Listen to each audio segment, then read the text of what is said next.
ಪ್ರಿಯ ವೀಕ್ಷಕರೇ, ನಿಮ್ಮೆಲ್ಲರಿಗೂ ಕೂಡ ಸತ್ಯವೇದ ಅಧ್ಯಯನಕ್ಕೆ ಸ್ವಾಗತವನ್ನು ಕೋರ್ತಾ ಇದೆ. ಈ ದಿನ ಮತ್ತೆ ನಾವು ದೇವರ ವಾಕ್ಯವನ್ನು ಕಲಿಯುವುದಕ್ಕಾಗಿ ಆತನ ಸನ್ನಿಧಾನಕ್ಕೆ ಕೂಡಿ ಬಂದಿದ್ದೇವೆ. ದೇವರ ವಾಕ್ಯ ಕಲಿಯುವಂಥದ್ದು ಖಂಡಿತವಾಗಿಯೂ ನಮ್ಮ ಜೀವಿತದಲ್ಲಿ ದೊಡ್ಡ ಆಶೀರ್ವಾದವನ್ನು ತರ್ತದೆ. ಕೀರ್ತನೆಗಾರರು ಹೇಳ್ತಾನೆ, ನಿನ್ನ ಆಲಯದ ಅಂಗಳಲ್ಲಿ ಕಳೆಯುವಂಥ ಒಂದು ನಿಮಿಷ ಅದು ಇತರ ಸಹಸ್ರಾರು ವರ್ಷಗಳಿಗಿಂತ ಶ್ರೇಷ್ಠ ಎಂಬುದು. ಅಂದರೆ ದೇವರ ವಾಕ್ಯವನ್ನು ಕಲಿಯುವಂಥ ಒಂದೊಂದು ನಿಮಿಷಗಳು ನಮ್ಮ ಜೀವಿತದಲ್ಲಿ ಅತ್ಯಂತ ದೊಡ್ಡ ಆಶೀರ್ವಾದ. ಆದ್ದರಿಂದ ಈ ದಿನಗಳಲ್ಲಿ ಕೇಳುವಂಥ ದೇವರ ವಾಕ್ಯಗಳು, ವಚನಗಳು ನಮ್ಮ ಜೀವಿತದಲ್ಲಿ ಮಾರ್ಪಡಿಸಲಿ ಎಂಬುದಾಗಿ ನಾನು ಹಾರೈಸ್ತೇನೆ. ಇನ್ನು ಬೇಗನೆ ನಾವು ದೇವರ ವಾಕ್ಯದ ಕಡೆಗೆ ತಿರುಗೋಣ. ಬಹಳ ಪ್ರಾರ್ಥನಾ ಪೂರ್ವಕವಾಗಿ ನಾವು ಮತ್ತೆ ಕರ್ತನ ಸನ್ನಿಧಾನಕ್ಕೆ ಬರೋಣ. ನಾವು ಇದೇ ದಿನಗಳಲ್ಲಿ ಒಂದೇ ವಿಷಯವನ್ನು ಕಲಿತಾ ಇದ್ದೇವೆ, ಕ್ರಿಸ್ತನ ನ್ಯಾಯಾಸ್ಥಾನ ಹೇಗಿರ್ತದೆ ಎಂಬುದಾಗಿ. ನಾವು ಕ್ರಿಸ್ತನ ಪುನರಾಗಮನದ ಕುರಿತಾಗಿ ನಾವು ಕಲಿತಾ ಇದ್ದೆವು. ಯೇಸು ಕ್ರಿಸ್ತನ ಎರಡನೇ ಬರಣದ ಕುರಿತಾಗಿ ನಾವು ಅದನ್ನು ಕಲಿತಾ ಇದ್ದೆವು. ಆ ಬರಣದಾಗಿಗೆ ಸಂಬಂಧಪಟ್ಟಂಥ ವಿಚಾರಗಳನ್ನು ಕಲಿತಾ ಇರಬೇಕಾದ್ರೆ ನಾವು ಕಲಿತಂಥ ವಿಚಾರ, ನಾವು ಆ ಕ್ರಿಸ್ತನ ಬರಣದಲ್ಲಿ ಸಭೆಯು ಮಧ್ಯಾಕಾಶಕ್ಕೆ ಒಯ್ಯಲ್ಪಡ್ತದೆ. ಅಲ್ಲಿಂದ ಪರಲೋಕ ರಾಜ್ಯಕ್ಕೆ ನಾವು ಹೋದ ಮೇಲೆ 7 ವರ್ಷಗಳ ಕಾಲ ಆ ನ್ಯಾಯ ತೀರ್ಪಿನ ಕಾಲ ನಡೀತಾ ಇರ್ತದೆ. ಆ ನ್ಯಾಯ ತೀರ್ಪು ವಿಶ್ವಾಸಿಗಳಿಗೆ ಮಾತ್ರ ಇರುವಂಥ ನ್ಯಾಯ ತೀರ್ಪು. ಅದಕ್ಕೆ ಕ್ರಿಸ್ತನ ನ್ಯಾಯಾಸ್ಥಾನ ಎಂಬುದಾಗಿ ಸತ್ಯವೇದದಲ್ಲಿ ಅದಕ್ಕಿರುವಂಥ ಹೆಸರು. ಆ ಕ್ರಿಸ್ತನ ನ್ಯಾಯಾಸ್ಥಾನದಲ್ಲಿ ಏನೇನು ನಡೀತದೆ ಎಂಬುದನ್ನು ನಾವು ಕಲಿತಾ ಇದ್ದೇವೆ. ಅದೇ ನಮ್ಮ ಈ ದಿನಗಳಲ್ಲಿ ನಾವು ಕಲಿತಾ ಬಂದಂಥ ವಿಷಯ. ಇಂದಿನ ತರಗತಿಗಳಲ್ಲಿ ನಾವು ಅವುಗಳನ್ನು ಕಲಿತಾ, ಕ್ರಿಸ್ತನ ನ್ಯಾಯಾಸ್ಥಾನದ ಮುಂದೆ ನಾವು ನಿಂತುಕೊಳ್ಳಬೇಕು, ಯಥಾಸ್ಥಾನದಲ್ಲಿ ನಿಂತುಕೊಳ್ಳುವಾಗ ಏನಾಗ್ತದೆ ಎಂಬುದಾಗಿ ನೋಡಿದೆವು. ಕ್ರಿಸ್ತನ ನ್ಯಾಯಾಸನದಲ್ಲಿ ನ್ಯಾಯಾಧಿಪತಿಯಾಗಿರುವಂಥ ಯೇಸು ಕ್ರಿಸ್ತನು ಆ ಒಂದು ವಾಕ್ಯವನ್ನು ಓದಿ ನಾನು ಇವತ್ತಿನ ಕ್ಲಾಸನ್ನು ಪ್ರಾರಂಭ ಮಾಡ್ತಾ ಇದ್ದೇನೆ. ಯೋಹಾನ್ ಬರೆದ ಸುವಾರ್ತೆ 5ನೇ ಅಧ್ಯಾಯದ 22ನೇ ವಾಕ್ಯ. ಇದಲ್ಲದೆ ತಂದೆಯು ಯಾರಿಗೆ ತೀರ್ಪು ಮಾಡುವುದಿಲ್ಲ, ತೀರ್ಪು ಮಾಡುವ ಅಧಿಕಾರವನ್ನೆಲ್ಲ ಮಗನಿಗೆ ಕೊಟ್ಟಿದ್ದಾನೆ. ತೀರ್ಪು ಮಾಡುವ ಅಧಿಕಾರವನ್ನು ತಂದೆ ಮಗನಿಗೆ ಕೊಟ್ಟಿದ್ದಾನೆ. ಹಾಗಿದ್ರೆ ತೀರ್ಪು ಮಾಡುವುದು ಯಾರು? ತೀರ್ಪು ಮಾಡುವುದು ಯೇಸು ಕ್ರಿಸ್ತನೇ ನ್ಯಾಯಾಧಿಪತಿಯಾಗಿ ಕೂತ್ಕೊಳ್ತಾನೆ. ಅವನ ಸುತ್ತಲೂ 24 ಹಿರಿಯರು ಕೂತ್ಕೊಂಡಿರ್ತಾರೆ. 24 ಹಿರಿಯರು ಕುರಿತಾಗಿ ನಾವು ಕಳೆದ ತರಗತಿಯಲ್ಲಿ ನೋಡೋದು. 24 ಹಿರಿಯರು ಹಳೆ ಒಡಂಬಡಿಕೆಯನ್ನು ಪ್ರತಿನಿಧಿಸುವಂಥ ಗೋತ್ರ ಪ್ರಧಾನರು 12 ಮಂದಿ, ಹಾಗೂ ಇನ್ನೂ ಉಳಿದ 12 ಜನರು ಹೊಸ ಒಡಂಬಡಿಕೆಯನ್ನು ಪ್ರತಿನಿಧಿಸುವಂಥ 12 ಮಂದಿ ಅಪೋಸ್ತಲರು. ಇವರು ಈ 12 ಮಂದಿ ಅಪೋಸ್ತಲರು ಹೊಸ ಒಡಂಬಡಿಕೆಯನ್ನು ಸೂಚಿಕೆಯಾಗಿರ್ತಾರೆ. ಹಳೆ ಒಡಂಬಡಿಕೆ 12 ಗೋತ್ರ ಪ್ರಧಾನರು, ಅವರು ಹಳೆ ಒಡಂಬಡಿಕೆ ಸೂಚಿಕೆಯಾಗಿ 24 ಹಿರಿಯರು ಸಿಂಹಾಸನದಲ್ಲಿ ಯೇಸುವಿನ ಸುತ್ತಲೂ ಕೂತ್ಕೊಳ್ಳುವುದನ್ನು ನಾವು ನೋಡ್ತೇವೆ. ಯೇಸು ಸ್ವಾಮಿ ಅದೇ ಮತ್ತಾಯನ ಬರೆದ ಸುವಾರ್ತೆಯಲ್ಲಿ ಹೇಳ್ತಾರೆ, ನಿಮಗೂ ಕೂಡ ನನ್ನೊಟ್ಟಿಗೆ ಕೂತು ನ್ಯಾಯವನ್ನು ತೀರಿಸುವ ಹಕ್ಕನ್ನು ಕೊಡ್ತೇನೆ ಎಂಬುದಾಗಿ ಯೇಸು ಸ್ವಾಮಿ ಮತ್ತಾಯನ ಬರೆದ ಸುವಾರ್ತೆಯಲ್ಲಿ ಪೇತ್ರನಿಗೆ ಹೇಳುವಂಥ ಘಟನೆ ಕೂಡ ನಾವು ಅದನ್ನು ಕಲಿಯಬಹುದು. ಪ್ರಿಯ ವೀಕ್ಷಕರೇ, ಕ್ರಿಸ್ತನ ನ್ಯಾಯಾಸನದ ಮುಂದೆ ನಾವೆಲ್ಲರೂ ಒಂದು ದಿನ ನಿಂತುಕೊಳ್ಳಬೇಕಾಗಿದೆ. ಅದರಿಂದ ಯಾರೂ ತಪ್ಪಿಸ್ಕೊಳ್ಳಿಕ್ಕೆ ಸಾಧ್ಯವಿಲ್ಲ. ಯೇಸು ಕ್ರಿಸ್ತನ ನ್ಯಾಯಾಸನದಲ್ಲಿ ಅವನ ಮುಖದಾಕ್ಷಿಣ್ಯ ನೋಡುವುದಿಲ್ಲ. ಇವತ್ತು ನಿನ್ನ ನ್ಯಾಯ ಬೆಳಕಿಗೆ ಬರದಿದ್ದರೂ ಕೂಡ ಅವತ್ತು ನಿನ್ನ ನ್ಯಾಯ ಖಂಡಿತ ಬೆಳಕಿಗೆ ಬರುತ್ತದೆ.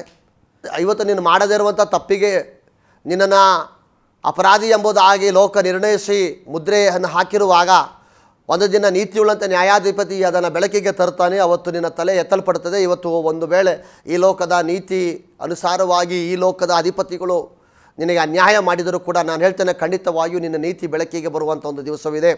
ಚಿಂತೆ ಮಾಡಬೇಡ, ದುಃಖ ಪಡಬೇಡ. ನಮ್ಮ ದೇವರು ನಂಬಿಗಸ್ತನಾಗಿಯೇ ಇದ್ದಾನೆ. ಅವನು ಮಾರ್ಪಡದ ದೇವರು. ಅವನು ನೆನ್ನೆ ಇದ್ದಾಗ ಇವತ್ತು ನಾಳೆ ನಿರಂತರ ಇರುವವನು. ಅವನು ಬದಲಾಗುವುದಿಲ್ಲ. ಆದ್ದರಿಂದ ನಿನ್ನ ನೀತಿ ಒಂದು ದಿನ ಖಂಡಿತ ಬೆಳಕಿಗೆ ಬರುತ್ತದೆ. ನಿನ್ನನ್ನು ಕರ್ತನು ಮಾನಿಸುವಂಥ ಒಂದು ದಿವಸ ಇದೆ ಎಂಬುದಾಗಿ ನಾನು ಕಳೆದ ತರಗತಿಯಲ್ಲಿ ನಿಮಗೆ ಹೇಳಿ ಎಚ್ಚರವನ್ನು ಪಡಿಸ್ತಾ ಇದ್ದೆ. ಹಾಗೂ ಸಂತೈಸುವ ಮಾತುಗಳಿಂದ ನಾವು ಒಬ್ಬರನ್ನೊಬ್ಬರು ಸಂತೈಸುತ್ತಾ ಇದ್ದೇವೆ. ನಾನು ಅದನ್ನು ಮುಂದುವರಿಸುತ್ತಾ ಇದ್ದೇನೆ. ಹಾಗೆ ನಾವು ಲೆಕ್ಕವನ್ನು ಕೊಡಬೇಕು. ಅದೇ ನಾನು ಕಳೆದ ತರಗತಿಯಲ್ಲಿ ಹೇಳಿ ನಿಲ್ಲಿಸಿದಂಥ ವಿಷಯ.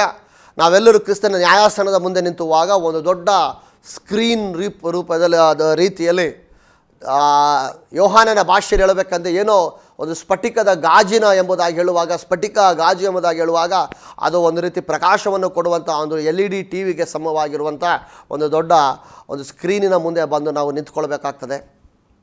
ಅಲ್ಲಿ ದೇವರು ನಮ್ಮ ಜೀವಿತವನ್ನು ತೋರಿಸ್ತಾ ಇರ್ತಾನೆ, ನಮ್ಮ ಜೀವನ ತೋರಿಸ್ತಾ ಇರ್ತಾನೆ. ಆದರೆ ನಮ್ಮ ಕ್ರಿಯೆಗಳು ಹೇಗೆ ನೀತೀಕರಿಸಲ್ಪಡ್ತದೆ ಅಥವಾ ನಮ್ಮ ಕ್ರಿಯೆಗಳನ್ನು ದೇವರು ಯಾವ ರೀತಿಯಲ್ಲಿ ಪ್ರತಿಫಲ ಕೊಡ್ತಾನೆ ಎಂಬುವ ವಾಕ್ಯವನ್ನು ನಾವು ಇವತ್ತು ಧ್ಯಾನ ಮಾಡ್ತಾ ಇದ್ದೇವೆ.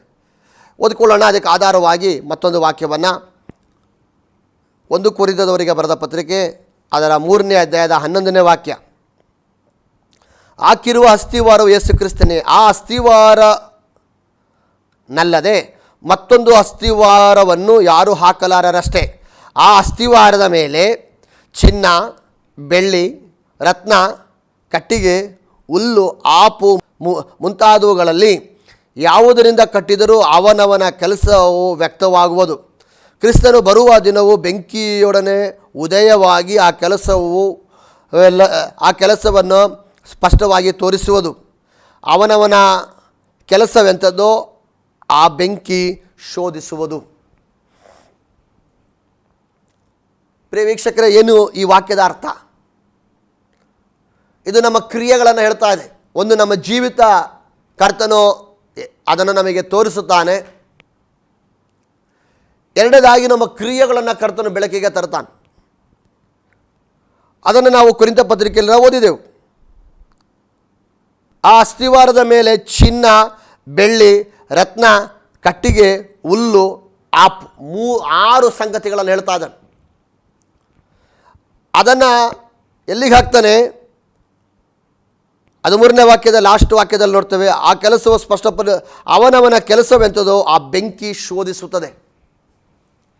ಅವೆಲ್ಲದಕ್ಕೂ ನಾನು ನಿಮಗೆ ವ್ಯಾಖ್ಯಾನವನ್ನು ಕೊಡ್ತೇನೆ. ಏನು ಚಿನ್ನ ಅಂದರೆ ಏನು, ಬೆಳ್ಳಿ, ರತ್ನ, ಕಟ್ಟಿಗೆ, ಹುಲ್ಲು, ಆಪು ಇವೆಲ್ಲ ಏನೇನು ಸೂಚಿಸ್ತಾ ಇದೆ, ನಮ್ಮ ಕ್ರಿಯೆಗಳಿಗೂ ಈ ಬರೆಯಲ್ಪಟ್ಟಿರುವಂಥ ಪೌಲನು ಬರೆಯಲ್ಪಟ್ಟಿರುವಂಥ ಈ ವಿಷಯಕ್ಕೂ ಹೆಂಗೆ ಸಂಬಂಧ ಎಂಬುದನ್ನು ನಾವು ದೇವರ ವಾಕ್ಯದ ಆಧಾರದಿಂದ ಕಲೀಲಿಕ್ಕೆ ಹೋಗ್ತಾ ಇದ್ದೇವೆ.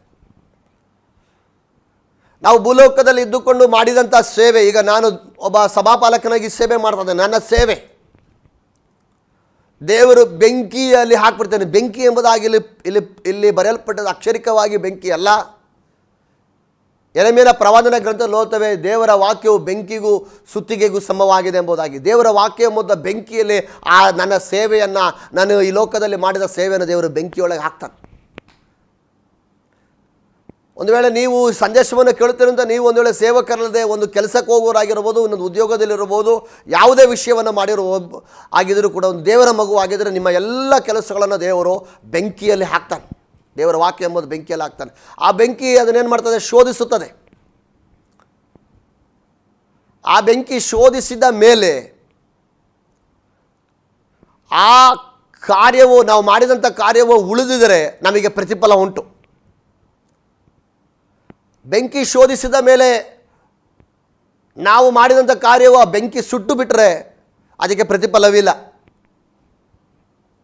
ಗಮನಿಸಿ, ಇಲ್ಲಿ ಪೌಲನು 6 ಸಂಗತಿಗಳನ್ನು ಹೇಳ್ತಾ ಇದ್ದಾನೆ. ಮತ್ತೆ ಹೇಳ್ತೇನೆ ನೋಡಿ, ಚಿನ್ನ, ಬೆಳ್ಳಿ, ರತ್ನ, ಕಟ್ಟಿಗೆ, ಹುಲ್ಲು ಮತ್ತು ಆಪು.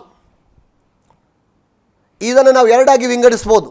ಒಂದು, ಚಿನ್ನ, ಬೆಳ್ಳಿ, ರತ್ನ ಇವುಗಳನ್ನು ಬೆಂಕಿಯಲ್ಲಿ ಹಾಕಿದ್ರೆ ಅದು ದಹಿಸುವುದಿಲ್ಲ ಅಥವಾ ಸುಟ್ಟು ಹೋಗುವುದಿಲ್ಲ. ಬದಲಿಗೆ ಕಟ್ಟಿಗೆ, ಹುಲ್ಲು, ಆಪು. ಕಟ್ಟಿಗೆ ನಮಗೆ ಗೊತ್ತು, ಹುಲ್ಲಂದರೆ ಗೊತ್ತು, ಆಪು ಕೂಡ ಅದೇ ರೀತಿಯಾಗಿರುವಂಥ ಒಂದು ಹುಲ್ಲಿಗೆ ಸಮನಾಗಿರುವಂಥ ಒಂದು ಗಿಡ ಆಪು. ಇವುಗಳನ್ನು ಬೆಂಕಿಯಲ್ಲಿ ಹಾಕಿದ್ರೆ ಏನಾಗುತ್ತೆ? ಸುಟ್ಟು ಹೋಗ್ತದೆ. ಹಾಗಿದ್ರೆ ಪ್ರಿಯ ದೇವರ ಮಕ್ಕಳೇ, ನಮ್ಮ ಕೆಲಸವನ್ನೆಲ್ಲ ಶೋಧಿಸುವಂಥ ಒಂದು ದಿವಸವಿದೆ. ಇವತ್ತು ಅದಕ್ಕೆ ಮರ್ಯಾದೆ ಸಿಗದಿದ್ದರೂ ಕೂಡ, ಇವತ್ತು ಅದಕ್ಕೆ ಗೌರವ ಸಿಗದಿದ್ದರೂ ಕೂಡ, ನೀನು ಪಡೆಯುತ್ತಿರುವಂಥ ಪ್ರಯಾಸಕ್ಕೆ ತಕ್ಕ ಪ್ರತಿಫಲ ಈ ಲೋಕದಲ್ಲಿ ನಿನಗೆ ದೊರಕದಿದ್ದರೂ ಸಹ ನಿನ್ನ ಕ್ರಿಯೆಗಳನ್ನು ಬೆಂಕಿ ಶೋಧಿಸುವಂಥ ಒಂದು ದಿನ ಬರುತ್ತದೆ. ನಾನು ಅದಕ್ಕೆ ಪ್ರಾರಂಭದಲ್ಲಿ ಹೇಳಿದ್ದು, ಅಲ್ಲಿ ಮುಖದಾಕ್ಷಿಣ್ಯವಿಲ್ಲ, ಅಲ್ಲಿ ಹಣ ಇನ್ಫ್ಲೂಯೆನ್ಸ್ ಮಾಡೋಕ್ಕಾಗಲ್ಲ. ಇಲ್ಲಿ ನೀನು ಸೀಕ್ರೆಟ್ ಆಗಿ ಮಾಡಿದಲ್ಲಿ ದೇವರು ಬಹಿರಂಗವಾಗಿ ತೋರಿಸ್ಬಿಡ್ತಾನೆ. ನೀನು ಕದ ಹಾಕಿ ಪ್ರಾರ್ಥನೆ ಮಾಡಿದ್ದು ಯಾರು ನೋಡದಲ್ಲಿರಬಹುದು. ನೀನು ನಿನ್ನ ಯಜಮಾನನಿಗೆ ನಂಬಿಕಸ್ಥನಾಗಿ ಸೇವೆ ಮಾಡಿದ ಯಜಮಾನನು ಇಲ್ಲಿ ಲೋಕದಲ್ಲಿ ಗಮನಿಸದೇ ಇರಬಹುದು. ಆದರೆ ಅದು ಬೆಂಕಿಯಲ್ಲಿ ಹಾಕಿದಾಗ, ಅದು ಬೆಂಕಿ ದಹಿಸದೇ ಇದ್ದರೆ, ಅದು ಚಿನ್ನದಂತೆಯೋ ಬೆಳ್ಳಿದಂತೆಯೋ ರತ್ನದಂಥ ಕೆಲಸವಾಗಿದ್ದರೆ ಅದು ಉಳಿಯುತ್ತದೆ, ಬೆಂಕಿ ಶೋಧಿಸದ ಮೇಲೆ ಉಳಿಯುತ್ತದೆ. ಅಥವಾ ಕಟ್ಟಿಗೆ, ಹುಲ್ಲು, ಆಪಿಗೆ ಸಮನಾಗಿರುವಂಥ ಕೆಲಸವಾಗಿದ್ದರೆ ಆ ಬೆಂಕಿ ಅದನ್ನು ದಹಿಸಿಬಿಡ್ತದೆ, ನಿನಗೆ ಪ್ರತಿಫಲ ಇರುವುದಿಲ್ಲ. ನಾವು ಇನ್ನೂ ದೇವರ ವಾಕ್ಯದ ಇನ್ನೂ ಸ್ವಲ್ಪ ಆಳವಾಗಿ ಆ ವಿಷಯವನ್ನು ಕಲೀಲಿಕ್ಕೋಸ್ಕರ ಹೋಗ್ತಾ ಇದೆ. ಯಾವ ಕೆಲಸವನ್ನು ಮಾಡುವನ, ಈ ಲೋಕದಲ್ಲಿ ಇದ್ದುಕೊಂಡು ಯಾವ ಕೆಲಸವನ್ನು ಮಾಡುವನಾಗಿದ್ದರು, ಸಭಾಪಾಲಕನಾಗಿದ್ದರು, ಪ್ರವಾದಿಯಾಗಿದ್ದರು, ಕೆಲಸಕ್ಕೆ ಹೋಗುವನಾಗಿದ್ದರು, ಅಥವಾ ಒಂದು ಆಫೀಸ್ ಕೆಲಸ ಮಾಡುವವನಾಗಿದ್ದರು, ಯಾವ ಉದ್ಯೋಗದಲ್ಲಿದ್ದರು, ಇಲ್ಲಿ ದೇವರಿಗೆ ಯಾವ ಮುಖದಾಕ್ಷಿಣ್ಯ ಇಲ್ಲ. ಎಲ್ಲವನ್ನು ಅವನು ಬೆಂಕಿಗೆ ಹಾಕ್ತಾನಷ್ಟೆ. ಎಲ್ಲ ಕೆಲಸಗಳನ್ನು ಬೆಂಕಿಗೆ ಹಾಕ್ತಾನೆ. ಬೆಂಕಿಯೇ ಅದನ್ನು ಶೋಧಿಸಬೇಕಾಗಿದೆ. ನಾವು ಮತ್ತೆ ಕಲಿಯೋಣ. ಚಿನ್ನ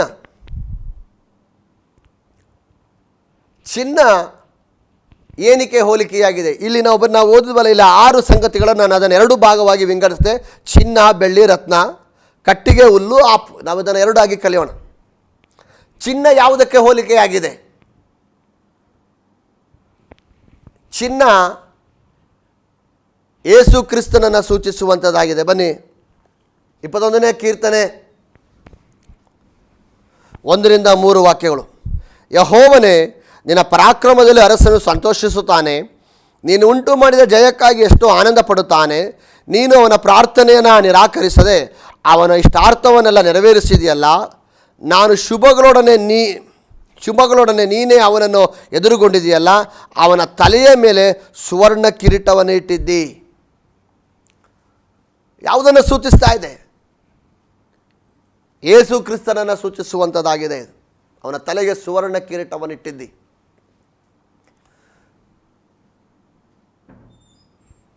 ನಾವೀಗಾಗಲೇ ಪ್ರಕಟಣೆ ಗ್ರಂಥದಲ್ಲಿ ಯೋಹಾನನು ಕಂಡ ದೃಶ್ಯವನ್ನು ಕೂಡ ನಾನು ನಿಮಗೆ ತಿಳಿಯಪಡಿಸಿದೆ.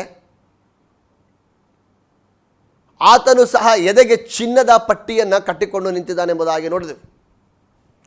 ಇನ್ನು ಯೇಸು ಕ್ರಿಸ್ತನ ಜನನದ ಸಮಯದಲ್ಲಿ ಜೋಯಿಸರು ಅವನಿಗೆ 3 ವಸ್ತುಗಳನ್ನು ಅವನಿಗೆ ಗಿಫ್ಟ್ ಆಗಿ ಕೊಡ್ತಾರೆ. ಚಿನ್ನ, ಧೂಪ, ರಕ್ತಬೋಳ. ಅದು 3ಕ್ಕೂ 3 ಅರ್ಥವಿದೆ. ಚಿನ್ನ ಯೇಸು ಕ್ರಿಸ್ತನು ರಾಜನೆಂಬುದಾಗಿ ಸೂಚಿಸುವಂಥದ್ದಾಗಿದೆ. ಧೂಪ ಮಹಾಯಾಜಕನಿಗೆ ಸೂಚಿಸುವಂಥದ್ದಾಗಿದೆ. ರಕ್ತಬೋಳ ಅವನ ಪ್ರವಾದಿಗೆ ಎಂಬುದಾಗಿ ಸೂಚಿಸಲಾಗಿದೆ. ಯೇಸು ಕ್ರಿಸ್ತನಿಗೆ ಲೋಕದಲ್ಲಿ ಕೊಟ್ಟಂಥ 3 ಉದ್ಯೋಗಗಳು ಆಗಿತ್ತದು. ಹಾಗಿದ್ರೆ ಈಗ ನಾವು ಬನ್ನಿ ಚಿನ್ನಕ್ಕೆ ವಾಪಸ್ ಬರೋಣ. ಹಾಗಿದ್ರೆ ಚಿನ್ನ ಅಂದರೆ ಏನು? ಚಿನ್ನ ಯೇಸು ಕ್ರಿಸ್ತನನ್ನು ರಾಜನಾಗಿ ಸೂಚಿಸುವಂಥದ್ದು ಆಗಿದೆ ಚಿನ್ನ. ಹಾಗಿದ್ರೆ ಚಿನ್ನದ ಕೆಲಸ, ಚಿನ್ನದ ಅಥವಾ ನಮ್ಮ ಕಾರ್ಯಗಳು ಚಿನ್ನಕ್ಕೆ ಹೇಗೆ ಹೋಲಿಸಲಾಗ್ತದೆ? ನಮ್ಮ ಕಾರ್ಯಗಳು ಚಿನ್ನಕ್ಕೆ ಹೋಲಿಸಬೇಕಾದರೆ, ಒಂದು ವೇಳೆ ನೀನೊಬ್ಬ ದೈವ ಸೇವಕನಾಗಿದ್ದರೆ ನಾನು ಫಸ್ಟ್ ಅವರಿಗೆ ಮಾತಾಡಿ ನಂತರ ಸಾಮಾನ್ಯ ಜನರಿಗೂ ಇರುವಂಥ ಸಂದೇಶಕ್ಕೆ ಬರುತ್ತೇನೆ. ಒಳ್ಳೆ, ಒಂದು ವೇಳೆ ನೀನು ದೇವರ ಸೇವೆಯನ್ನು ಈ ಲೋಕದಲ್ಲಿ ಇದ್ದುಕೊಂಡು ದೇವರ ಸೇವೆಯನ್ನು ಮಾಡುವಂಥ ಒಬ್ಬ ಸಭಾಪಾಲಕನಾಗಿದ್ದರೆ ಶ್ರದ್ಧೆಯಿಂದ ಕೇಳಿ. ಒಬ್ಬ ಪಾಸ್ಟರ್ ಆಗಿದ್ದರೆ ಅಥವಾ ದೇವರ ಸೇವೆಯನ್ನು ಮಾಡುವ ವ್ಯಕ್ತಿಯಾಗಿದ್ದರೆ ನಮಗಿರುವ ಪ್ರತಿಫಲ ಚಿನ್ನವಾಗಿದ್ದರೆ ಮಾತ್ರ ಏನಾಗ್ತದೆ? ಅದು ದಹಿಸೋದಿಲ್ಲ. ಹಾಗಿದೆ ಚಿನ್ನದ ಕೆಲಸವನ್ನು ನಮ್ಮ ಸೇವೆಗೆ ಹೇಗೆ ಅದನ್ನು ಹೋಲಿಸಬೇಕಾಗಿದೆ? ನಾನು ಹೇಳಿದೆ, ಚಿನ್ನ ಅಂದರೆ ಯೇಸು ಕ್ರಿಸ್ತನಿಗೆ ಸೂಚಕವಾಗಿದೆ. ಈ ಲೋಕದಲ್ಲಿದ್ದುಕೊಂಡು ನಾವು ದೇವರ ಸೇವೆಯನ್ನು ಮಾಡುವಾಗ ಯೇಸು ಕ್ರಿಸ್ತನನ್ನು ರಾಜಾದಿರಾಜನೆಂಬುದಾಗಿ ಸೂಚಿಸುವಂಥ ಕೆಲಸಗಳು ನಮ್ಮ ಸೇವೆಯಲ್ಲಿ ಹೊರಬರಬೇಕು. ಫಿಲಿಪಿಯ ಪತ್ರಿಕೆ 2ನೇ ಅಧ್ಯಾಯದಲ್ಲಿ ಓದ್ತೇವೆ. ಆದ್ದರಿಂದ ಸ್ವರ್ಗ, ಮೃತ್ಯು, ಪಾತಾಳ ಎಲ್ಲ ನಾಮಗಳಲ್ಲಿ ಯೇಸು ಕ್ರಿಸ್ತನ ನಾಮವು ಅತ್ಯಂತ ಮೇಲಾದ ನಾಮ ಎಂಬುದಾಗಿ, ಅಥವಾ ಅವನಿಗೆ ಆ ರೀತಿಯಾಗಿ ನಾಮಕರಣ ಮಾಡಲಾಯಿತು. ನಮ್ಮ ಸೇವೆಯಲ್ಲಿ ಯೇಸು ಕ್ರಿಸ್ತನನ್ನು ರಾಜಾದಿರಾಜನೆಂಬುದಾಗಿ ಬಿಂಬಿಸುವಂಥ ಸೇವೆ ನಮ್ಮದಾಗಿದ್ದರೆ, ನಾನು ಯಾಕೆ ಪದವನ್ನು ಒತ್ತಿ ಹೇಳ್ತಾ ಇದ್ದೇನೆ? ಒತ್ತಿ ಹೇಳಲಿಕ್ಕೆ ಒಂದು ಕಾರಣವಿದೆ. ಇವತ್ತು ಅನೇಕ ಸೇವೆಗಳಲ್ಲಿ, ಅನೇಕ ಚರ್ಚ್ಗಳಲ್ಲಿ, ಅನೇಕ ಕೂಟಗಳಲ್ಲಿ ಯೇಸು ಕ್ರಿಸ್ತನ ಹೆಸರಿನಲ್ಲಿ ಮಾಡಿದರೂ ಕೂಡ ಅಲ್ಲಿ ಯೇಸು ಕ್ರಿಸ್ತನಿಗೆ ಸ್ಥಾನವಿಲ್ಲದಿರುವುದು ನಾವು ಕಾಣುತ್ತಾ ಇದ್ದೇವೆ. ಎಲ್ಲ ಮಾಡೋದು ಯೇಸು ಕ್ರಿಸ್ತನಿಗೋಸ್ಕರ ಎಂಬುದಾಗಿ ಹೇಳ್ತಾರಷ್ಟೇ. ಆದರೆ ಅದರ ಹಿಂದೆ ತಮ್ಮ ಹೆಸರು ಬರಬೇಕೆಂಬುದಾಗಿ ಮಾಡುವುದೇ ಅನೇಕ ಕೂಟಗಳ ಹಿಂದೆ ಇರುವಂಥ ಉದ್ದೇಶ. ನಾವು ಮಾಡಿದ್ವಿ. ನಾನು ಕೆಲವರಿಗೆ ಹೇಳ್ತೇನೆ, ಯಾವ ಚರ್ಚಿಗೆ ಹೋಗ್ತೀರಾ? ನಾವು ಇಂಥವ್ರ ಚರ್ಚಿಗೆ ಹೋಗ್ತೀವಿ. ಹೆಸರು ನಾನು ಹೇಳಕ್ಕೆ ಇಷ್ಟ. ಇಂಥವ್ರ ಚರ್ಚಿಗೆ ಹೋಗ್ತೀವಿ. ನಾವು ಯೇಸು ಕ್ರಿಸ್ತನ ಶಿರಸ್ಸಾಗಿರುವ ಸಭೆ ಎಂಬುದಾಗಿ ಹೇಳಲಿಕ್ಕೆ ಯಾರಿಗೂ, ಎಲ್ಲರಿಗೂ ಸಭೆ ಇದೆ, ಎಲ್ಲರಿಗೂ ಸಭೆಗಳಾಗೋಗ್ಬಿಡುತ್ತೆ, ಎಲ್ಲರ ಹೆಸರಿನಲ್ಲಿ ಸಭೆ ಆಗ್ಬಿಡುತ್ತೆ. ಅದರ ದೇವರ ನಾಮವನ್ನು ಮೇಲಕ್ಕೆತ್ತುವಂಥ ಕೆಲಸ ನಮ್ಮಲ್ಲಿ ಬರ್ತಾ ಇದೆಯಾ? ಒಂದು ವೇಳೆ ನೀನು ಸಭಾ ಸೇವಕನಾಗಿದ್ದು ನಿನ್ನ 20 ವರ್ಷ 30 ವರ್ಷ 40 ವರ್ಷ 50 ವರ್ಷದ ಅವಧಿಯ ಸೇವೆಯನ್ನು ದೇವರು ಬೆಂಕಿಯಲ್ಲಿ ಹಾಕುತ್ತಾನೆ. ಒಂದು ವೇಳೆ ನಿನ್ನ ಸೇವೆ ಯೇಸು ಕ್ರಿಸ್ತನನ್ನು ರಾಜಾದಿರಾಜನೆಂಬುದಾಗಿ ಸೂಚಿಸುವಂಥ ಸೇವೆಯನ್ನು ನೀನು ಈ ಲೋಕದಲ್ಲಿ ಮಾಡಿದರೆ, ಯೇಸು ಕ್ರಿಸ್ತನನ್ನು ಮಹಿಮೆ ಪಡಿಸುವಂಥ ಸೇವೆ ಈ ಲೋಕದಲ್ಲಿ ನೀನು ಮಾಡಿದರೆ ನಿನ್ನ ಕೆಲಸ ಉಳಿಯುತ್ತದೆ. ಅದು ಚಿನ್ನಕ್ಕೆ ಹೋಲಿಕೆಯಾಗಿದೆ. ನಾನು ಜನಸಾಮಾನ್ಯರಿಗೂ ಕೂಡ ನಂತರ ಅದರ ಸಂದೇಶವನ್ನು ಕೊಡ್ತೇನೆ. ಮೊದಲು ಇದನ್ನು ನಾನು ಮುಗಿಸ್ತೇನೆ. 2, ಬೆಳ್ಳಿ. ಬೆಳ್ಳಿ ಏನಕ್ಕೆ ಸೂಚಿಸ್ತದೆ? ವಿಮೋಚನ ಕಾಂಡ 38ನೇ 25ನೇ ವಾಕ್ಯದಲ್ಲೂ, ವಿಮೋಚನ ಕಾಂಡ 30ನೇ 11ನೇ ವಾಕ್ಯದಲ್ಲೂ ನೋಡ್ತೇವೆ. ಹಳೆ ಒಡಂಬಡಿಕೆಯ ನಿಯಮದ ಪ್ರಕಾರ 20 ವರ್ಷ ಮೇಲ್ಪಟ್ಟವ ಪ್ರತಿಯೊಬ್ಬ ಯಹೂದ್ಯನು, ಇಸ್ರಾಯೇಲನು ಅರ್ಧ ಶೇಕಲ್ ಬೆಳ್ಳಿಯನ್ನು ಕೊಟ್ಟು ತನ್ನನ್ನು ವಿಮೋಚಿಸಿಕೊಳ್ಳಬೇಕು. ಅರ್ಧ ಶೇಕಲ್ ಬೆಳ್ಳಿಯನ್ನು ಕೊಡಬೇಕು. ಹಾಗಿದ್ರೆ ಬೆಳ್ಳಿ ಏನಕ್ಕೆ ಸೂಚನೆಯಾಗಿದೆ? ಬೆಳ್ಳಿ ವಿಮೋಚನೆಗೆ ಸೂಚನೆಯಾಗಿದೆ, ಬಿಡುಗಡೆಗೆ ಸೂಚನೆಯಾಗಿದೆ. ಪ್ರಿಯ ದೇವರ ಸೇವಕರೇ, ಈ ಲೋಕದಲ್ಲಿ ನಾವು ಮಾಡುವಂಥ ಸೇವೆಯನ್ನೆಲ್ಲ ಕರ್ತನು ಬೆಂಕಿಯಲ್ಲಿ ಹಾಕುವಾಗ ಯೇಸು ಕ್ರಿಸ್ತನಲ್ಲದೆ ನಿನಗೆ ಬಿಡುಗಡೆ ಇಲ್ಲ ಎಂಬುದಾಗಿ ನೀನು ಸಗಟಾಗಿ ಹೇಳಲಿಕ್ಕೆ ಅಥವಾ ಹೇಳುವಂಥ ಸೇವೆ ನೀನು ಮಾಡಿದರೆ ಅದು ಬೆಳ್ಳಿಗೆ ಸಮನಾದಂಥ ಸೇವೆಯಾಗಿದೆ. ಆ ಸೇವೆ ನೆಲೆ ನಿಲ್ಲುತ್ತದೆ, ಅದು ಮಾತ್ರ ನೆಲೆ ನಿಲ್ಲುತ್ತದೆ.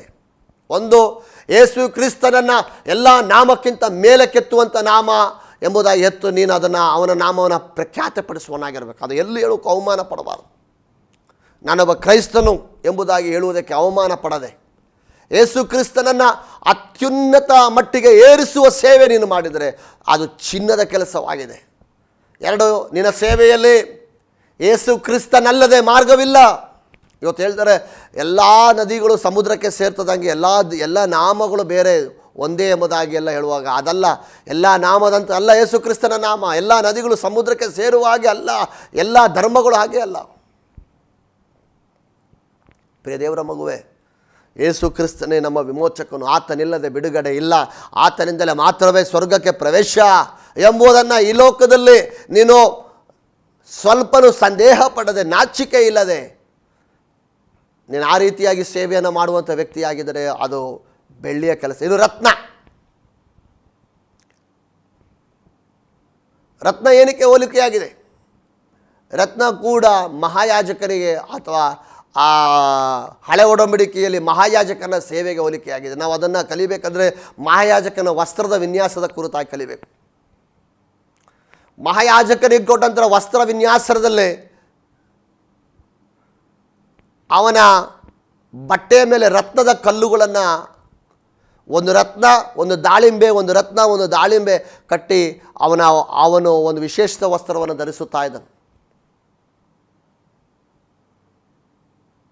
ಅದು ಏನಕ್ಕೆ ಸೂಚಕೆಯಾಗಿದೆ? ಮಹಾಯಾಜಕನ ಸೇವೆ ಯೇಸು ಕ್ರಿಸ್ತನು ಮಧ್ಯಸ್ಥಕನು ಎಂಬುದಾಗಿ ಅನ್ನು ಸೂಚಿಸುವಂಥ ಸೇವೆಯೇ ಮಹಾಯಾಜಕನ ಸೇವೆ. ಈ ಲೋಕದಲ್ಲಿ ನೀನು ಮಾಡುವಂಥ ಸೇವೆ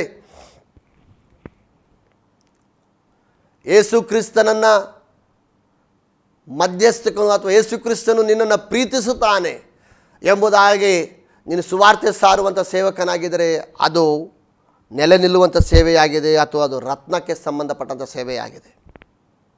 ನಾನು ಈ 3 ಹೇಳಿದ್ದು ದೇವರ ಸೇವಕರಿಗೆ ಅನ್ವಯಿಸುವಂಥದ್ದಾಗಿದೆ. ನಮ್ಮ ಸೇವೆ ಹೇಗಿರಬೇಕು? ನಮ್ಮ ಸೇವೆ ಪ್ರೀತಿಯಲ್ಲಿರಬೇಕು. ಅದೇ ರತ್ನ ಅಂತ ಹೇಳಿದ್ರೆ, ರತ್ನ ಕಲ್ಲುಗಳಿಗೆ ಬೆಲೆ ಕಟ್ಟಲಿಕ್ಕೆ ಆಗೋದಿಲ್ಲ.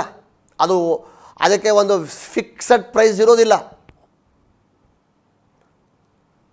ಭಾರತದಲ್ಲಿ ಒಂದು ಪ್ರೈಸ್ ಇದ್ದರೆ ಇಂಗ್ಲೆಂಡಲ್ಲಿ ಬೇರೆ ಪ್ರೈಸ್ ಇರ್ತದೆ, ಫ್ರಾನ್ಸಲ್ಲಿ ಅದಕ್ಕೆ ಬೇರೆ ಬೇರೆ. ಹೀಗೆ ರತ್ನಕ್ಕೆ ಒಂದೊಂದು ಜಾಗದಲ್ಲಿ ಒಂದೊಂದು ಬೆಲೆ. ಆದರೆ ಚಿನ್ನ ಬೆಳ್ಳಿಗೆಲ್ಲ ಒಂದು ಸ್ಟ್ಯಾಂಡರ್ಡ್ ಪ್ರೈಸ್ ಇದೆ. ಹಾಗಿದ್ದರೆ ಯೇಸು ಕ್ರಿಸ್ತನ ಪ್ರೀತಿಯ ಕುರಿತಾಗಿ ಯಾರಿಗೂ ಬೆಲೆ ಕಟ್ಟಲಿಕ್ಕೆ ಆಗುವುದಿಲ್ಲ. ಯೇಸು ಕ್ರಿಸ್ತನ ಸೇವೆಯನ್ನು ಆತನ ಸೇವೆಯಲ್ಲಿ ನಾವು ಮೂಲವಾಗಿ ಕಾಣುವಂಥದ್ದೇ ಪ್ರೀತಿ ಅಡಕವಾಗಿದೆ. ಆ ಪ್ರೀತಿಯಿಂದ ನೀನು ಸೇವೆಯನ್ನು ಮಾಡುವವನಾಗಿದ್ದಾರೆ. ಸೇವೆ ಮಾಡ್ತೀರಾ ಕರೆಕ್ಟು, ಅದರ ಜೊತೆ ಸೇವಕನನ್ನು ಕೂಡ ಯೇಸು ಪ್ರೀತಿಸಿದಾಗೆ ಪ್ರೀತಿಸುವ ಸೇವೆ ಮಾಡಿ. ನಿನ್ನ ವಿಶ್ವಾಸಿಗಳನ್ನೆಲ್ಲರನ್ನ ಒಂದೇ ಹಂತದಲ್ಲಿ ಪ್ರೀತಿಸಲಿಕ್ಕೆ ನಿನಗಾದರೆ, ಐಶ್ವರ್ಯವಂತರನ್ನು ಕಂಡಾಗ ಬಡವರನ್ನು ಕಂಡಾಗ ಪ್ರೀತಿಯಲ್ಲಿ ವ್ಯತ್ಯಾಸ ನಾವು ಕಾಣ್ತೇವೆ. ಮೇಲ್ಜಾತಿ ಕೀಳ್ಜಾತಿಯನ್ನು ಕೂಡ ಸಭೆಯಲ್ಲಿ ವ್ಯತ್ಯಾಸವನ್ನು ಮಾಡುವಂಥ ಅನೇಕ ಸೇವಕರನ್ನು ನಾನು ಕಂಡಿದ್ದೇನೆ. ಇವೆಲ್ಲ ರತ್ನಕ್ಕೆ ಸಂಬಂಧಪಟ್ಟದ್ದಾಗಿದೆ.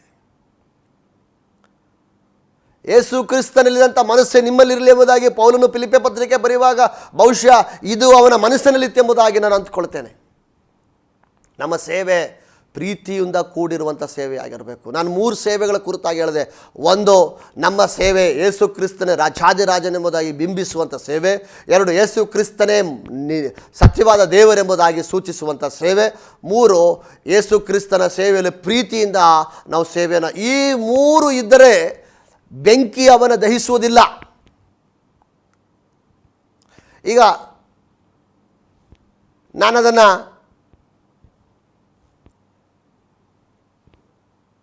ಸಾಮಾನ್ಯ ಜನರಿಗೆ ಹೇಗೆ ಅದನ್ನು ಅನ್ವಯಿಸ್ತದೆ ಎಂಬುದಾಗಿ ಹೇಳ್ತಾನೆ. ಬನ್ನಿ, ಕೊರಿಂಥ ಪತ್ರಿಕೆ 13ನೇ ಅಧ್ಯಾಯ, 1 ಕೊರಿಂಥ 13ನೇ ಅಧ್ಯಾಯ ಅದರ 13ನೇ ವಾಕ್ಯ. ಹೀಗಿರುವುದರಿಂದ ನಂಬಿಕೆ, ನಿರೀಕ್ಷೆ, ಪ್ರೀತಿ 3 ನಿಲ್ಲುತ್ತದೆ, ಇವುಗಳಲ್ಲಿ ದೊಡ್ಡದು ಪ್ರೀತಿಯೇ. ಅಲ್ಲಿ ಪೌಲನು 3 ವಿಷಯಗಳನ್ನು ಹೇಳ್ತಿದ್ದಾನೆ. ಚಿನ್ನ, ಬೆಳ್ಳಿ, ರತ್ನ.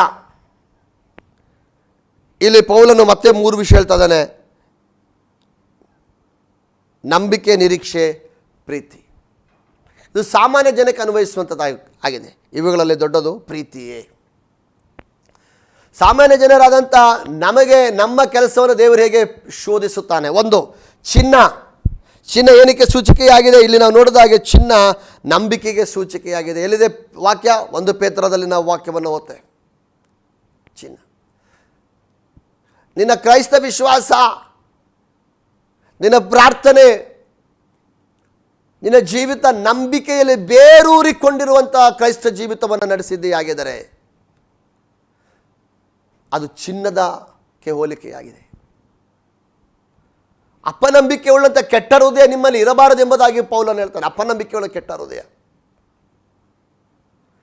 ಯೇಸು ಕ್ರಿಸ್ತನನ್ನು ಹಿಂಬಾಲಿಸುವಂಥ ನಾವು, ನಮಗೆ ಪ್ರತಿಫಲ ಸಿಗುವಂಥ ದಿವಸದಲ್ಲಿ ಅವತ್ತು ನಮ್ಮ ನಂಬಿಕೆಯನ್ನು ಪರೀಕ್ಷೆ ಪಡ್ತಾನೆ. ಈ ಲೋಕದಲ್ಲಿ ನಾವು ನಂಬಿಕೆ ಉಳ್ಳವರಾಗಿ ಜೀವಿಸಬೇಕು. ನಂಬಿಕೆ ಅಂದರೆ ಯೇಸು ಕ್ರಿಸ್ತನ ಮೇಲೆ ನಮಗೆ ನಿಕಟವಾಗಿರುವಂಥ ನಂಬಿಕೆ. 2, ಬೆಳ್ಳಿಯ ಕೆಲಸವೇನು? ಬೆಳ್ಳಿಯನ್ನು ಹೇಗೆ ಸಾಧಾರಣ ಜನ ಇಲ್ಲೇ ಬರೆಯಲ್ಪಟ್ಟಿದೆಯಲ್ಲ, ನಿರೀಕ್ಷೆ. ಯಾವ ನಿರೀಕ್ಷೆ? ಕ್ರೈಸ್ತರಾದ ನಮಗಿರುವ ನಿರೀಕ್ಷೆ ಯಾವುದು? ಕ್ರೈಸ್ತರಾದ ನಮಗಿರುವಂಥ ನಿರೀಕ್ಷೆ ಯೇಸು ಕ್ರಿಸ್ತನು ತನ್ನ 2ನೇ ಬರೋಣದ ಕುರಿತಾಗಿರುವಂಥ ನಿರೀಕ್ಷೆ. ರೋಮಾಪತ್ರಿಕೆ 8ನೇ ಅಧ್ಯಾಯ 23ರಿಂದ 25ನೇ ವಾಕ್ಯಗಳಲ್ಲಿ ನಾವು ಅದನ್ನು ಓದ್ತೇವೆ. 3 ರತ್ನ, ಪ್ರೀತಿ. ಸಾಮಾನ್ಯ ಜನರಾದಂಥ ನಮ್ಮ ವಿಷಯಗಳು ದೇವರು ಹೇಗೆ ನ್ಯಾಯವನ್ನು ತೀರಿಸ್ತಾನೆ, ಅಥವಾ ನಮ್ಮ ಕೆಲಸಗಳನ್ನು ಹೇಗೆ ಆತನ ಪ್ರತಿಫಲವನ್ನು ಕೊಡುವುದಕ್ಕೆ ವಿಭಜಿಸ್ತಾನೆ ಎಂಬುದಾಗಿ ನಾವು ಕಲಿತಾ ಇದ್ದೇವೆ. ಪ್ರಿಯರ ಮಕ್ಕಳೇ, ಇನ್ನೂ 3 ಸಂಗತಿಗಳಿದೆ. ಅದನ್ನು ಕೂಡ ನಾವು ಧ್ಯಾನ ಮಾಡಬೇಕಾಗಿದೆಯಲ್ಲ. ಅವು ಯಾವುವು? ಅವು ಕಟ್ಟಿಗೆ, ಹುಲ್ಲು ಮತ್ತು ಆಪು. ದೇವರ ಚಿತ್ತವಾದರೆ ಅದನ್ನು ನಾನು ಮುಂದಿನ ಭಾಗದಲ್ಲಿ ತಿಳಿಸಿಕೊಡ್ತೇನೆ. ಈ ಲೋಕದ ನಮ್ಮ ನಡಾವಳಿಕೆಯಲ್ಲಿ ನಾವು ಪ್ರೀತಿಯಿಂದ ಸೇವೆ ಮಾಡುವವರಾಗಿರಬೇಕು. ಒಬ್ಬರನ್ನೊಬ್ಬರು ಪ್ರೀತಿಸುವವರಾಗಿರಬೇಕು. ಪ್ರೀತಿ ಬಹು ಪ್ರಾಮುಖ್ಯವಾಗಿರುವಂಥ ವಿಚಾರ. ಕೊರಿಂಥ ಪತ್ರಿಕೆ 13ನೇ ಅಧ್ಯಾಯ ಪೂರ್ತಿ ಪ್ರೀತಿಯ ಬಗ್ಗೆ ಮಾತ್ರ ಉಲ್ಲೇಖಿಸಲ್ಪಟ್ಟಂಥ ಒಂದು ಸಬ್ಜೆಕ್ಟನ್ನು ಆಗಿದೆ. ಪ್ರೀತಿ ಇಲ್ಲದಿದ್ದರೆ ನಾನು ಏನು ಮಾಡಿದ್ರೂ ಕೂಡ ವ್ಯರ್ಥ. ಪ್ರೀತಿ ಇಲ್ಲದಿದ್ದರೆ ನಾನು ಏನು ಮಾಡಿದ್ರೂ ಕೂಡ ಅದು ವ್ಯರ್ಥವೇ. ನಾವು ದೇವರ ಸೇವೆಗೋಸ್ಕರ ಎಷ್ಟು ಕೊಟ್ವಿ ಎಂಬುದಾಗಿ ಅಲ್ಲ, ನಾವು ದೇವರ ಸೇವೆಗೋಸ್ಕರ ಎಷ್ಟು ಕೊಟ್ಟಿದ್ದಲ್ಲ ಅದು ಹೇಗೆ ಕೊಟ್ವಿ ಎಂಬುದಾಗಿ. ದೇವರು ನೋಡುವಂಥದ್ದು ಹೃದಯಗಳನ್ನು ನೋಡುವವನಾಗಿದ್ದಾನೆ. ಪ್ರೀತಿಯಿಂದ ಸತ್ಕರಿಸುವವರಾಗಿರಬೇಕು, ಪ್ರೀತಿಯಿಂದ ಸೇರಿಸಿಕೊಳ್ಳುವವರಾಗಿರಬೇಕು, ಪ್ರೀತಿಯಿಂದ ನೋಡುವವರಾಗಿರಬೇಕು, ಪ್ರೀತಿಯಿಂದ ಮಾತನಾಡುವವರಾಗಿರಬೇಕು. ಆ ಪ್ರೀತಿ ಇಂದ ನೀನು ಮಾಡಿದ ಕೆಲಸಗಳೆಲ್ಲ ಪ್ರೀತಿಯಿಂದ ಯಥಾರ್ಥದಿಂದ ಮಾಡಿದರೆ ಆ ಕೆಲಸ ಬೆಂಕಿ ಶೋಧಿಸುವಾಗ ಉಳಿಯುತ್ತದೆ. ಸ್ನೇಹಿತನೇ, ನಂಬಿಕೆ ಒಂದು, ಎರಡು ನಿರೀಕ್ಷೆ. ಯೇಸು ಕ್ರಿಸ್ತನ ಪುನರಾಗಮನ, ಎರಡನೆಯ ಬರೋಣ, ಹಾಗೂ ಆ ಯೇಸು ಸ್ವಾಮಿ ವಾಗ್ದಾನ ಮಾಡಿದಂಥ ಎಲ್ಲ ಕೃಪಾವರಗಳ ಕುರಿತಾಗಿರುವಂಥ ನಿರೀಕ್ಷೆ ನಮಗಿರಬೇಕು. ವಾಕ್ಯಗಳನ್ನು ಓದಬೇಕಾಗಿದೆ, ಸಮಯ ನಮ್ಮ ಬಳಿಯಲ್ಲಿ ಈಗ ಇಲ್ಲ. ರೋಮಪತ್ರಿಕೆ 8ನೇ ಅಧ್ಯಾಯ 23ರಿಂದ 25 ಓದ್ತೇವೆ. ಇನ್ನು ಬೆಳ್ಳಿಯ ವಿರುದ್ಧ ವಾಕ್ಯ ಎಫೆಸ ಪತ್ರಿಕೆ 3ನೇ ಅಧ್ಯಾಯ 17-18 ವಾಕ್ಯದಲ್ಲಿ ನಾವು ಓದ್ತೇವೆ. ಅದೊಂದು ವಾಕ್ಯವನ್ನು ಮಾತ್ರ ನಾನು ಓದಿ ಪ್ರಾರ್ಥನೆ ಮಾಡಲು ಬಯಸ್ತೇನೆ. ಎಫೆಸ ಪತ್ರಿಕೆ 3ನೇ ಅಧ್ಯಾಯ 17 ಮತ್ತು 18. ಕ್ರಿಸ್ತನು ನಿಮ್ಮ ನಂಬಿಕೆಯ ಮೂಲಕ ನಿಮ್ಮ ಹೃದಯಗಳಲ್ಲಿ ವಾಸ ಮಾಡುವ ಹಾಗೆ ಆತನ ತನ್ನ ಮಹಿಮೆಯ ಅತಿಶಯ ಪ್ರಕಾರ ಅನುಗ್ರಹಿಸಲಿ. ನೀವು ದೇವರ ಪ್ರೀತಿಯಲ್ಲಿ ನೆಲೆಗೊಂಡು ಅದರ ಅಗಲ, ಉದ್ದ, ಎತ್ತರ, ಆಳ ಎಷ್ಟೆಂಬುದನ್ನು ದೇವಜನರೆಲ್ಲರೊಂದಿಗೆ ಗ್ರಹಿಸಲು ಜ್ಞಾನಕ್ಕೆ ಮೀರುವ ಕ್ರಿಸ್ತನ ಪ್ರೀತಿಯನ್ನು ತಿಳಿದುಕೊಳ್ಳಲು ಪೂರ್ಣ ಶಕ್ತರಾಗಿದ್ದು ದೇವರ ಸಂಪೂರ್ಣತೆಯ ಮಟ್ಟಿಗೆ ಪೂರ್ಣರಾಗುವ ಹಾಗೆ ನಮಗೆ ದಯಪಾಲಿಸಲು ಎಂದು ಬೇಡಿಕೊಳ್ಳುತ್ತೇನೆ. ಕ್ರಿಸ್ತನ ಪ್ರೀತಿಯ ಉದ್ದ, ಅಗಲ, ಆಳ ಎಷ್ಟೆಂಬುದಾಗಿ ತಿಳಿದುಕೊಳ್ಳಬೇಕು. ನಾವು ಪರಸ್ಪರ ಪ್ರೀತಿಸುವವರಾಗಿರಬೇಕು. ಪ್ರಾರ್ಥನೆ ಮಾಡಿಕೊಳ್ಳೋಣ. ಪರಿಶುದ್ಧನಾಗಿರುವ ದೇವರೇ, ನಿನ್ನ ಪರಿಶುದ್ಧವಾದ ನಾಮಕ್ಕೆ ಸ್ತೋತ್ರವಾಗಲಿ. ಇವತ್ತಿನ ಸತ್ಯವೇದ ಧ್ಯಾನದಲ್ಲಿ ಕರ್ತನೆ, ನೀನು ತನ್ನ ಜನರಿಗೆ ನ್ಯಾಯ ತೀರಿಸುವಂಥ ವಿಚಾರದ ಕುರಿತಾಗಿ ನಾವು ಓದುತ್ತಾ ಇದ್ದೇವೆ. ನಾವೆಲ್ಲರೂ ಯಥಾ ಪ್ರಕಾರ ಕ್ರಿಸ್ತನ ನ್ಯಾಯಾಸ್ಥಾನದ ಮುಂದೆ ನಿಲ್ಲಬೇಕಾಗಿದೆ. ನೀತಿಯುಳ್ಳಂಥ ದೇವರು ಅದನ್ನು ನ್ಯಾಯವನ್ನು ತೀರಿಸುವವನಾಗಿದ್ದಾನೆ. ಆದುದರಿಂದ ನಮ್ಮ ಕೆಲಸಗಳು ನಂಬಿಕೆ, ಪ್ರೀತಿ, ನಿರೀಕ್ಷೆಯಲ್ಲಿ ಆಧಾರಗೊಂಡಿದ್ದರೆ ಅದು ಉಳಿಯುತ್ತದೆ. ಅದು ಒಂದು ವೇಳೆ ಕಟ್ಟಿಗೆ, ಹುಲ್ಲು, ಹಾಪಿಗೆ ಸಮನಾಗಿರುವಂಥ ಕೆಲಸಗಳಲ್ಲಿ ಆಗಿದ್ದರೆ ಅದು ದಹಿಸಿ ಹೋಗ್ತದೆ ಎಂಬುದಾಗಿ ನಾವು ಓದಿ ತಿಳಿದೆವಲ್ಲ ಸ್ವಾಮಿ. ಈ ಲೋಕದಲ್ಲಿ ನಾವು ಮಾಡುವಂಥ ಎಲ್ಲ ವಿಷಯಗಳನ್ನು ಪ್ರೀತಿಯಲ್ಲಿಯೂ, ನಂಬಿಕೆಯಲ್ಲೂ, ನಿರೀಕ್ಷೆಯಲ್ಲೂ ಮಾಡಲಿಕ್ಕೆ ನಮಗೆ ಸಹಾಯ ಮಾಡು. ಹೌದು ಸ್ವಾಮಿ, ದಯವಿಟ್ಟು ದೇವರೇ, ನಾವು ಮನುಷ್ಯರು ಮೆಚ್ಚಿಸುವಾಗೆ ಕೆಲಸಗಳನ್ನು ಮಾಡದೆ, ಮನುಷ್ಯರನ್ನು ಪ್ರೀತಿಸುವ ಕೆಲಸಗಳನ್ನು ಮಾಡದೆ, ದೈವ ಚಿತ್ತವನ್ನು ಮಾತ್ರ ಮಾಡುವುದಕ್ಕೆ ನಮ್ಮನ್ನು ನೀನು ಅನುಗ್ರಹಿಸಬೇಕೆಂಬುದಾಗಿ ಪ್ರಾರ್ಥನೆ. ಈ ಕುಟುಂಬಕ್ಕಾಗಿ ಪ್ರಾರ್ಥಿಸ್ತೇನೆ. ಈ ಸಹೋದರ ಸಹೋದರಿ, ಈ ಪ್ರಿಯ ಮಗನಿಗಾಗಿ ನಾನು ಪ್ರಾರ್ಥಿಸ್ತೇನೆ. ಯೇಸು ಕ್ರಿಸ್ತನ ನಾಮದಲ್ಲಿ ಇವರು ಅನುಗ್ರಹಿಸಲ್ಪಡಲಿ ದೇವರೇ. ನಿನ್ನ ಬರೋಣಕ್ಕಾಗಿ ನಮ್ಮನ್ನು ಸಿದ್ಧ ಮಾಡು. ಯೇಸುವಿನ ನಾಮದಲ್ಲಿ ತಂದೆ, ಆಮೇನ್.